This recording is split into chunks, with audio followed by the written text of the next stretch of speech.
Alright, good morning. So ngayong araw mag-i-install naman tayo ng bagong window machine. Yan mga cool, pagdating namin sa area, yung unang ginawa namin is yung cage. Nilagay namin sa paglalagyan namin kasi nga madali lang to. And then yung kasama naman natin dito, yung ginawa is yung antena. Nilagay niya na sa kawayan. So yan yung antena natin. Ito yung napili natin na lugar mga cool, may tindahan.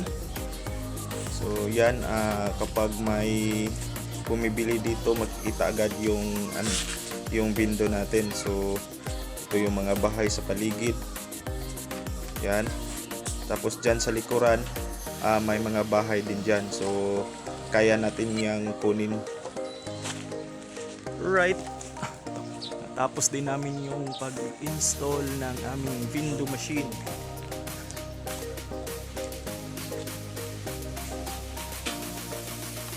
Wala tayong tarpaulin.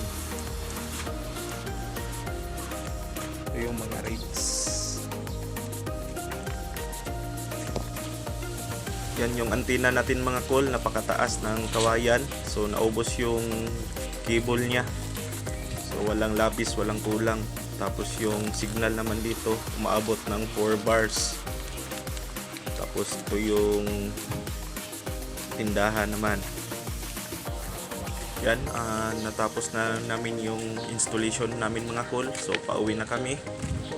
Yan na yung kasama natin. So yun yung bahay sa likuran. Tapos meron din doon sa unahan ng mangga. Yan, so yung lugar natin mga cool. Napaka-astig. Oh, mana ang bindo? Mana, pwede na magtagak.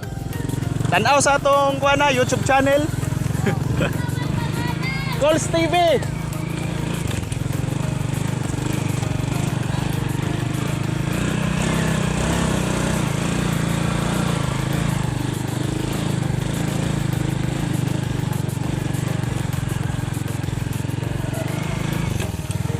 Agno yung uwan, wapo ganyan niya. Mana?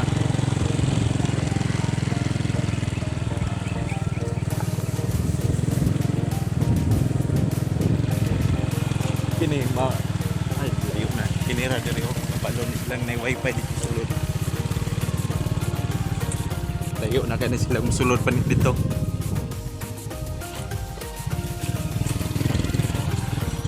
Alright, natapos din yung pag-i-install natin mga cool, and don't forget to like and subscribe my YouTube channel, Coles TV, and maraming salamat sa panonood. Bye!